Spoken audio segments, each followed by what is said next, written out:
මේක දකිනකොටම ඔයාලට මොකක්ද හිතුනේ? සාමාන්‍යයෙන් අපි ගෙදර හදන ෆ්‍රයිඩ් රයිස් එකක් කියලාද? එහෙම නැත්නම් කහබත් එකක් කියලාද? නෑ, මේ දෙකම නෙමෙයි. වෙනස්ම රසයකින් හදපු රසම රස බත් එකක්. මම මෙතන බාස්මති හාල් වලින් කෝප්පයක් මේ විදිහට අරගෙන ඒකට වතුර ටිකක් දාලා විනාඩි 5ක් විතර පෙඟෙන්න තියා ගන්නවා. විනාඩි 5කට පස්සේ හොඳට සෝදලා මේක අරගෙන පෑන් එකට දාගෙන ඒකට වතුරත් එකතු කරගෙන මම මේක විනාඩි 5-6ක් බාගෙට තඹ ගන්නවා. ඒ අතරතුර මම බීලුණු ගෙඩි දෙකකුත් මේ විදිහට අරගෙන හීනියට ස්ලයිස් කරලා පැත්තකින් තියා ගන්නවා. දැන් මේ තියෙන්නේ විනාඩි 5කට පස්සේ මගේ බත් එක. දැන් මම බත් එකේ වතුර ටික මේ විදිහට පෙරා ගන්නවා.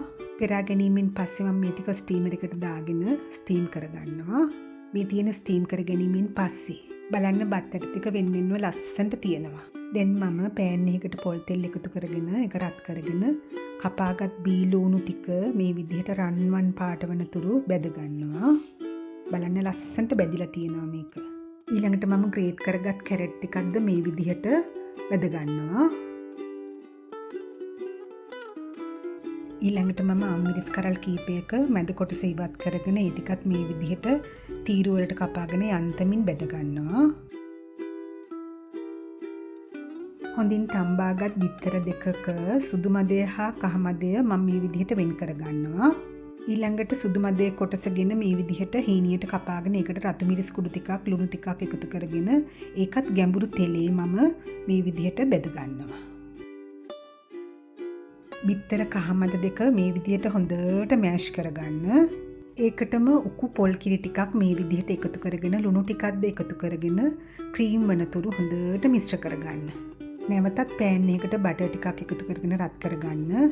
තලාගත් ඉඟුරු සුදු ලුණු එනසල් හා කුරුඳු පොඩි ටිකක් එකතු කරගෙන මේක යන්තමින් බෙදෙන්න අරින්න. ඒකටම පිසගත් බත් ටික එකතු කරගන්න.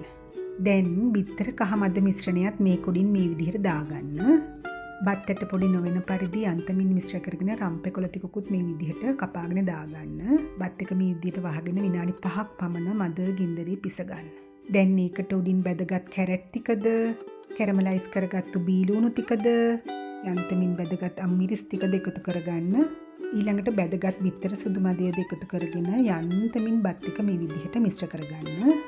ඔන්න දැන් මගේ බත් එක රෙඩි. කොහොමද? රසයි කියලා දැනෙනවද? ඇත්තටම සමහරක් වෙලාවට එකම විදිහට කාලා එපා වෙනවනේ. ඉතින් එහෙම හිතුන වෙලාවක ඔයාලත් මේ විදිහට හදලා බලන්නකෝ. ඇත්තටම මේක අමුතුම වෙනස්ම රසයෙන් යුතු බත් එකක්. හරියම ඉක්මනින් හදා ගන්නත් පුළුවන්. වැඩිපුර දේවල් ගොඩාක් එකතු කරෙත් නෑනේ. ගෙදර කිචන් එකේ තියෙන අමුද්‍රව්‍ය ටික විතරයි. ඉතින් ඔයාලත් හදලා බලලා රසයිද කියලා මටත් කියනවා නේද? ඉතින් තවත් රෙසිපි එකකින් පස්සේ හම්බෙමු.